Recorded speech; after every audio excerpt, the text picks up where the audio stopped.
कसं दिला भोपळा? 10 रुपये. कशा दिल्या मिरच्या? 10 रुपयाला पावशेर. कसं दिले टोमॅटो? कसे दिले? 20 रुपयाला पावशेर. 80 रुपयाला किलो. तिकडे तर 40 रुपये आहे. जे ताजे. आजकाल मनाला वाटेल तो भाव सांगतात, पण लोकांना माहित आहे भाजी घेतल्याशिवाय दुसरं पर्याय नाही. मनाच्याच मला झाले. दुसरं काय मार्केटमध्ये बरा भाव असतो. इकडं आम्ही बी जमिनीवर बसतो, आम्हाला बी इज्जत आहे. तुमचं जसं घर आहे, तुम्ही जसं पोटा पाण्यासाठी राबत्या ना, तसं आम्ही पण राबतो, म्हणून एवढा भाव आहे त्याचा.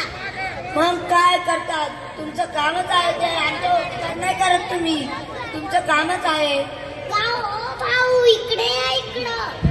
मी काय म्हणते, एवढ्या टमाटामा बोलत्या, एवढ्या मोठ्या गाडीतून उतरल्यात, मस्त सुटाबुटात. मग काम पण चांगलंच करत असाल, तुमचं घर पण मोठं असेल. पण एक लक्षात ठेवा, आम्ही पिकवितो